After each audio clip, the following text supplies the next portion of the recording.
अपनी समस्या मालिक को बताओ। मालिक, ये दोनों भाई भाई हैं मालिक। पुश्तैनी जायदाद का हिस्सा दोनों ने बराबर लिया है मालिक, लेकिन बूढ़े बाप को कोई नहीं रख रहा है। इसी बात को लेकर दोनों झगड़ रहे हैं मालिक। ये दोनों अपने माँ को रखने को राजी हैं, लेकिन अपने बूढ़े पिता को नहीं। ये जो कह रहा है वो सच है?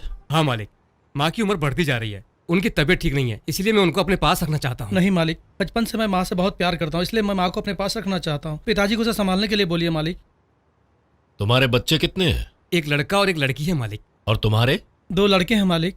ठीक है, तुम दोनों में से जो भी अपनी माँ को अपने पास रखेगा उसका बड़ा लड़का तुम्हारे पिताजी के पास रहेगा, क्योंकि बढ़ती उम्र में उनको भी तो सहारा चाहिए। ये कैसे हो सकता है मालिक? 10 साल से प्यार से परवरिश करके अपने प्यारे बेटे को उनके पास कैसे छोड़ सकता हूँ? अरे मेरा बेटा क्यों उस बुड्ढे की सेवा करेगा भला?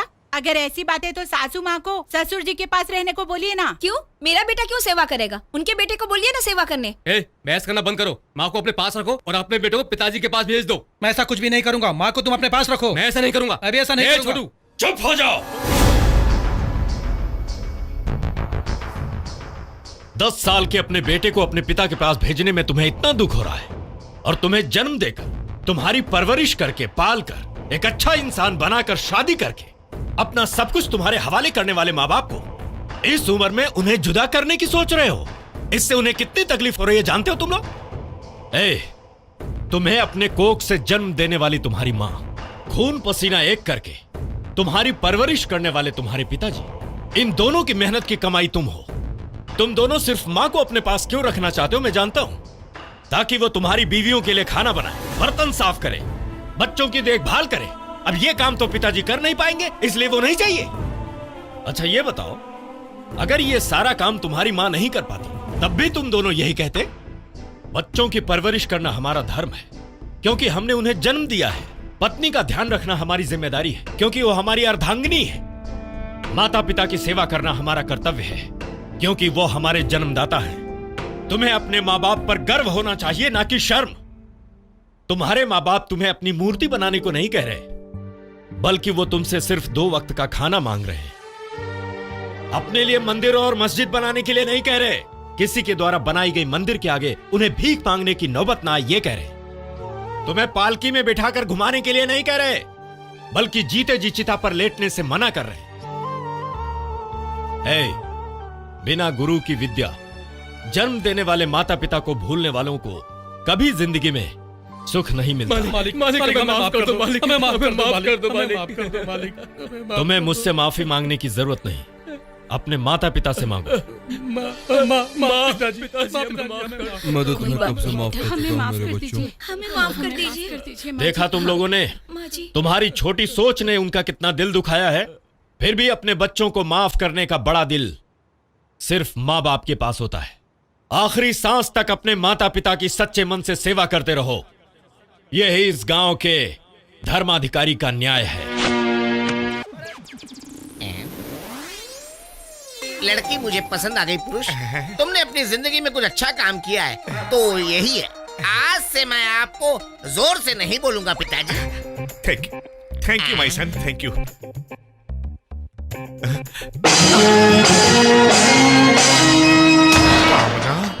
पुरुषोत्तम, कामना, पुरुषोत्तम, कामना, पुरुषोत्तम। कैसी हो कामना? 3 महीने की बेटी के साथ तुम तो मुझे अकेला छोड़कर भाग गए थे, और अब तुम मुझे पूछ रहे हो कि मैं कैसी हूँ। कामना, तुम्हारे छोड़कर जाने के बाद मेरी बदनामी ना हो, इसलिए इसे मैंने झूठ मूठ का पति बनाकर बैठा दिया है। अच्छा, ये है हमारी बेटी। कामना, मेरा बेटा धनुष। बेटा धनुष? मैं तुम्हारा बेटा नहीं हूँ। तुम रुको कामना, माय सन। हाँ, ये तेरी बहन है। हाँ दादा, पापी कहीं के, तुझे बकरों की तरह हलाल करना चाहिए। तुझे शोभा देता है क्या? कितने रिश्ते देखे मैंने, किसी की आंख नहीं थी, किसी की नाक नहीं थी, कोई मोटी थी, कोई छोटी थी। इतनी परेशानियों के बाद इतनी अच्छी लड़की मिली तो बोलता है कि ये मेरी बहन है। अब मेरी शादी कैसे होगी भगवान? ये मेरी गलती नहीं है माय सन, भगवान का पंगा। बना के क्यों बिगाड़ा तूने मेरा सुंदर नसीबा, फूलों सा महकता था, शांति तूने भंग क्यों कर दी? फूलों का तारों का सबका कहना है 1000 में मेरा भैया है सारी उम्र हमें जन्म देके क्यों रखा मुझे बुढ़े, मैं तुझे कभी नहीं छोड़ूंगा, मार डालूंगा। अबे पापी कल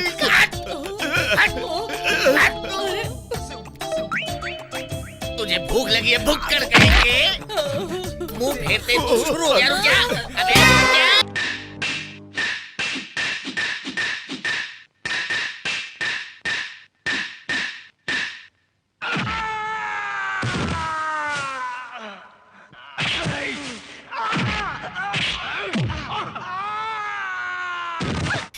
अरे क्या कर रही हो? क्यों? अपना आदमी पिट रहा है और तुम ताली बजा रही हो। भैया भैया भैया भैया क्या कर रहे हो? मत मारो।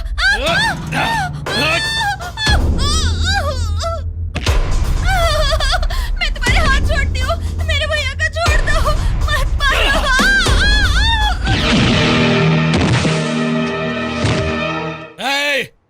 इस गांव में और कोई मर्द नहीं बचा।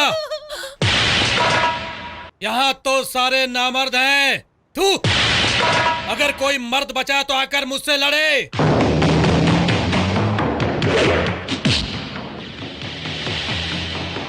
राजा,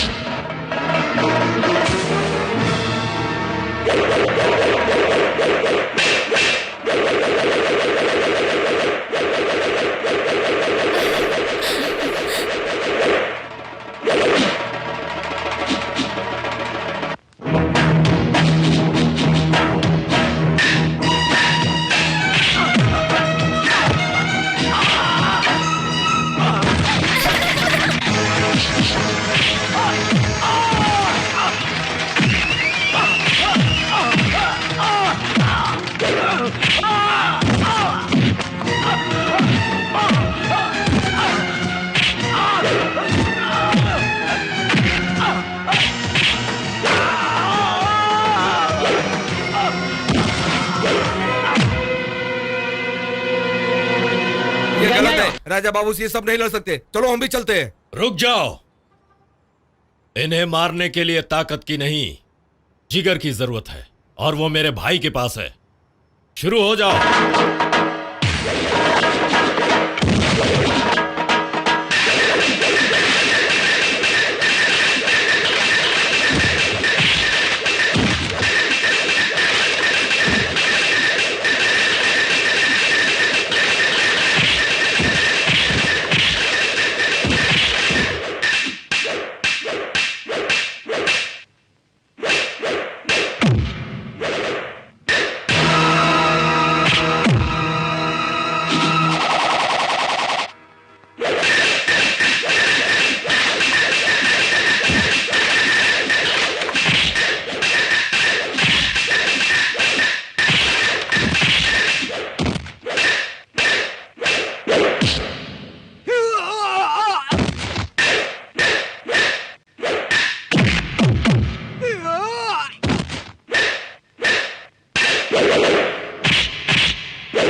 बस करो।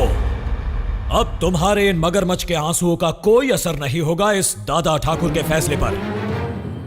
अगर तुम दोनों सगे भाई हो तो क्या हुआ? इसकी गलती तुम्हारी अच्छाई से सही नहीं हो जाएगी। जिसकी गलती उसी की होती है, जिसकी अच्छाई उसी की होती है। न्याय का तो एक ही रिश्ता होता है और एक ही रिश्तेदार। उसे सही करने वाला होता है रिश्तेदार और गलत करने वाला होता है शत्रु।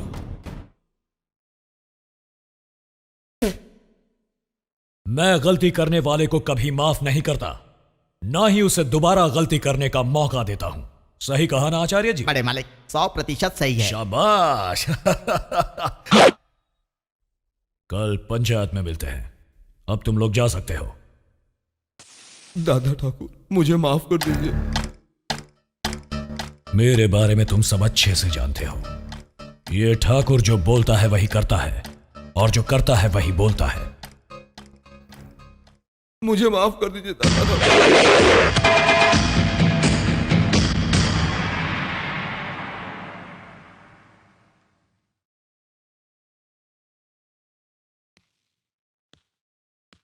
धर्मा बेटा, तुम्हारी शादी की बात मेरी मुंह बोली बहन को बताई? बता दिया पिताजी। शाबाश, और चलें।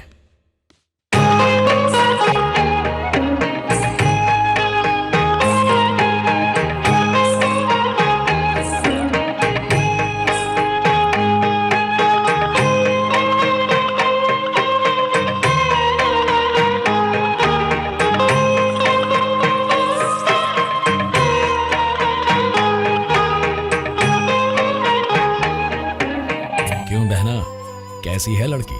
लड़की बहुत सुशील है बड़े मालिक। मैंने आपसे पूछा? मुझे मेरी बहना की राय चाहिए। हाँ हाँ, तो बहना कैसी है लड़की? बोलती क्यों नहीं? अच्छी है, जरा टेस्ट लेना होगा। बड़ी आई टेस्ट लेने वाली, हमें कोई टेस्ट नहीं लेना है। क्या कहा? तुम्हारे ससुर जी को तुम्हारा रिश्ता पसंद नहीं था तो तुम मेरी बहन के लिए आकर मेरे पिताजी के हाथ पैर जोड़ते थे, भूल गए क्या? ये बात सबको बता दूं? क्या साले साहब, मजाक भी नहीं समझते आप तो। तुम टेस्ट लो बहना। ठीक है भैया। सुनो लड़की। भैया भैया, लड़की के कान बिल्कुल ठीक हैं, आंखें भी ठीक हैं। सुनो लड़की, एक बार जरा उठकर इधर उधर चलकर दिखाओ तो।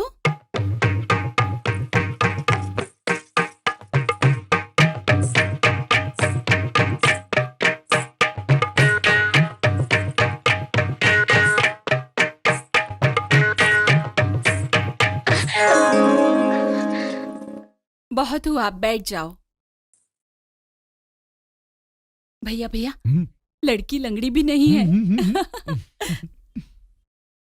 धर्मा बेटा। जी पिताजी। लड़की को ठीक से देख लिया है ना? पसंद है ना? मेरी पसंद का क्या है पिताजी, आपको और मुंहबोली बुआ को पसंद आनी चाहिए। शाबाश। क्यों जीजा जी, आपकी क्या राय है? लड़की तो साक्षात लक्ष्मी देवी जैसी है। आओ बहना आओ। इतनी धूप में इतनी दूर यहाँ क्यों आई हो? मुझे बुला लिया होता। वो बोलो बहना। कल पंचायत है। जानता हूँ। वहाँ दोषी के रूप में मेरा बेटा सामने खड़ा होगा। वो भी जानता हूँ। भैया, आपने मेरी शादी जमींदारों में करवाई। कल आपके सुनाए जाने वाले फैसले पर उस परिवार की मान मर्यादा आपके ऊपर निर्भर होगी।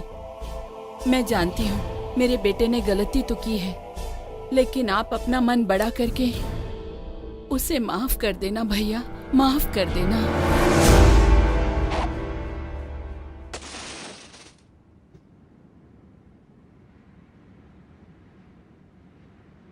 धर्मा बेटा, अंदर अपनी तिजोरी में जो 500 तोला सोना पड़ा है वो लाकर मेरी बहना को दे दो।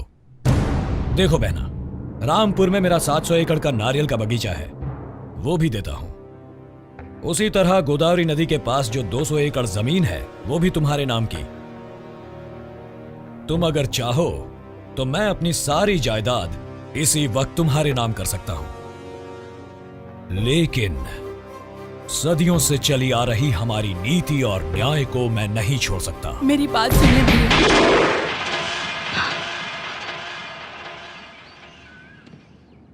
बचपन से मैं आपको जानती हूँ भैया। नीति और न्याय आपकी दो आंखें हैं, ये भी पता है, लेकिन क्या करूं, अपनी कोख से मैंने उसे जन्म दिया है। बस यही सोचकर ममतावश मैं अपने बेटे के लिए आपसे रहम की भीख मांगने चली आई भैया। मुझे माफ कर देना भैया, मुझे माफ कर देना।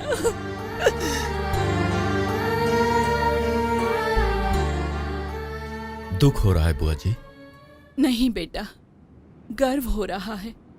हर औरत माँ बन सकती है, लेकिन कुछ नसीब वालों को ही ऐसा भाई मिलता है। मैं उनकी सगी बहन नहीं, पर फिर भी सगी से बढ़ के मान दिया है। मैं चलती हूँ बेटा। हाँ।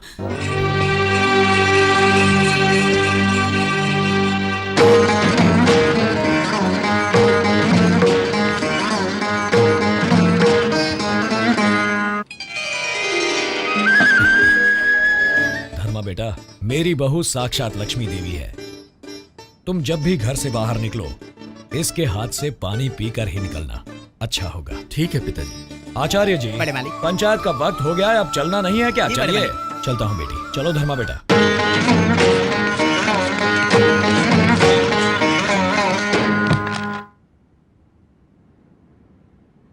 इन दोनों का ख्याल रखना। आप चिंता ना करें पिताजी, ये दोनों मेरे बेटे जैसे ही हैं। शाबाश, बहुत अच्छा लगा कि देवरों का ध्यान रखूंगी की बजाय तुमने बच्चों का ध्यान रखूंगी कहा। सदा खुश रहो। धर्मा बेटा चलो।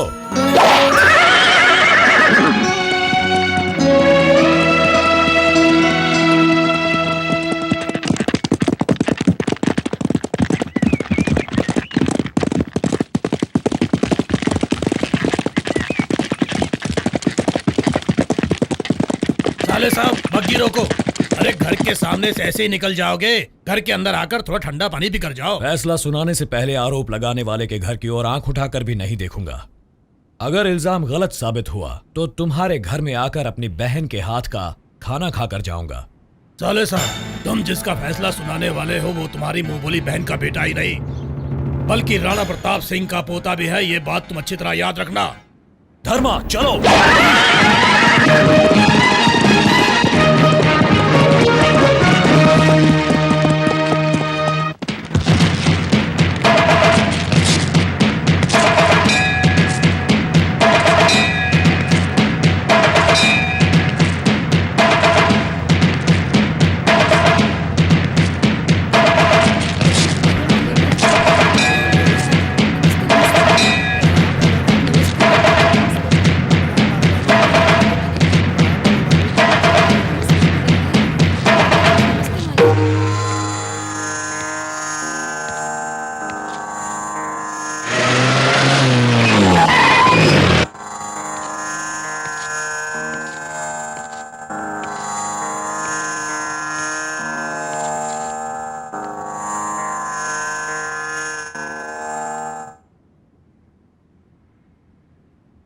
बड़े मालिक, नमस्ते मालिक।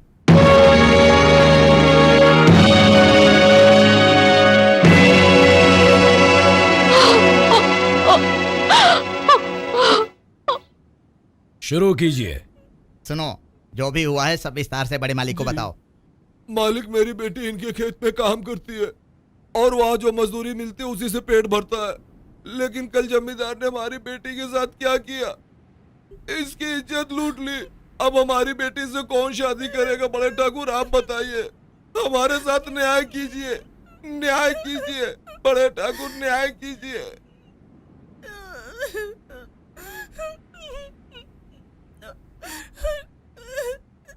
तुम इस लड़की के पिता हो, तुम पर भरोसा कैसे कर ले? क्या और कोई गवाह मौजूद है? मैंने देखा दादा ठाकुर। तुम इस लड़की के क्या लगते हो? मैं इस लड़की का मामा हूँ। हाँ, ये गवाही नहीं चलेगी। मैंने अपनी आंखों से देखा है। तुम भी इस लड़की की कुछ लगती हो क्या? मैं इसकी दूर की मौसी लगती हूँ मालिक। दूर की हो या नजदीक की, रिश्तेदारी तो रिश्तेदारी होती है। तुम्हारी गवाही भी नहीं चलेगी। इनसे किसी भी तरह की रिश्तेदारी ना रखने वाला, इस घटना को अपनी आंखों से देखने वाला अगर कोई है तो वो आकर गवाही दे सकता है।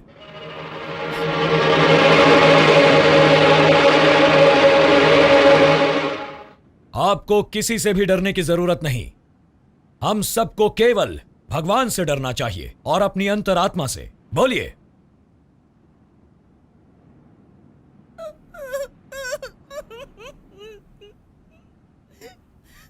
मैंने देखा है दादा ठाकुर। क्या देखा बेटे? ये आदमी इस दीदी को अपने कंधे पे उठाकर ले जा रहा था। दीदी मुझे बचाओ चिल्ला रही थी। मैं उनके पीछे पीछे भागा। ये दीदी को पहाड़ी वाली पुरानी हवेली पे लेके गया और दीदी को एक कमरे में ले जाकर अंदर से दरवाजा बंद कर दिया। ये सब मैंने अपनी आंखों से देखा। क्यों रे बेईमान कुत्ते?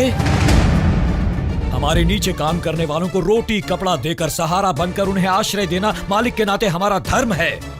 और ऐसे में एक लाचार और बेसहारा औरत की इज्जत पर तूने हाथ डाला, यानी तुझ में और एक जानवर में कोई अंतर नहीं। हे! मालिक। मंदिर से माता के गले का मंगलसूत्र ले आओ। लाया मालिक। सुनो लड़की, आगे आओ। जिन हाथों से तूने इस लड़की की जिंदगी बर्बाद की है, अब उन्हीं हाथों से इसे मंगलसूत्र पहनाकर तू नई जिंदगी देगा।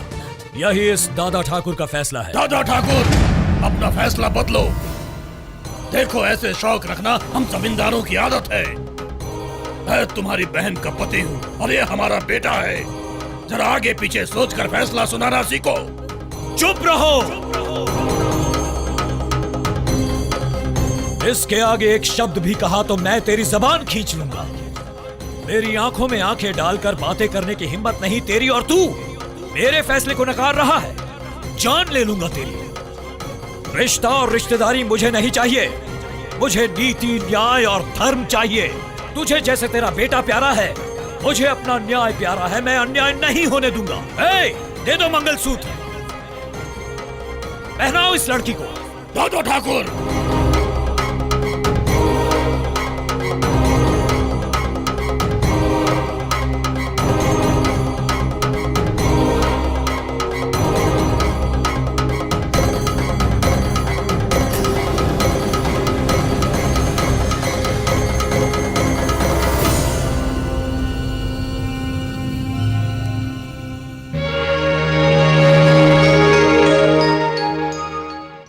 उस घर में तेरे साथ कोई अन्याय हो तो ये दादा ठाकुर जिंदा है, याद रखना। दादा ठाकुर की जय। दादा ठाकुर की जय। दादा ठाकुर की जय। दादा ठाकुर की जय।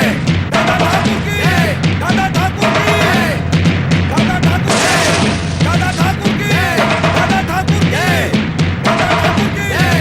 दादा ठाकुर की जय। दादा ठाकुर की जय। दादा ठाकुर की जय। दादा ठाकुर की जय। दादा ठाकुर की जय।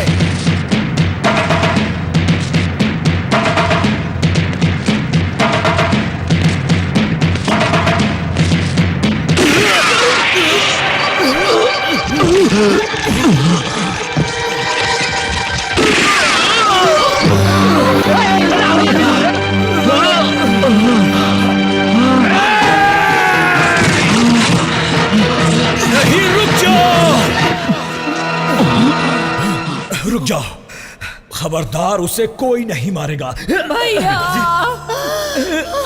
भैया, कुछ नहीं होगा। भैया, नहीं भैया, ये क्या हो गया?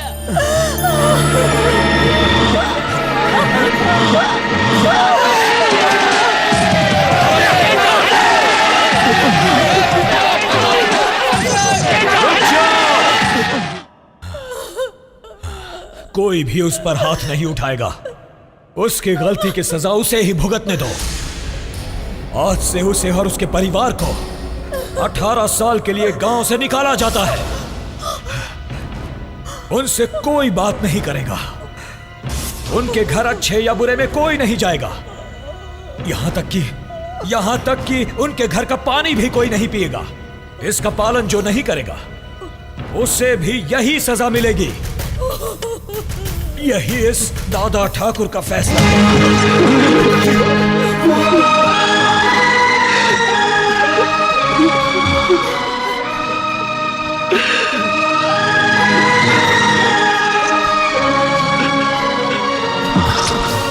धर्मा बेटा, मेरी जिम्मेदारी मैं तुम्हें सौंप रहा हूं। फैसला सुनाने वाले की नजर में सब एक हैं। न्याय ही हमारा जीवन है, धर्म है और जान है। जिस दिन हमने गलत फैसला सुनाया, वो दिन हमारा आखिरी दिन होगा। हाँ, याद रखना।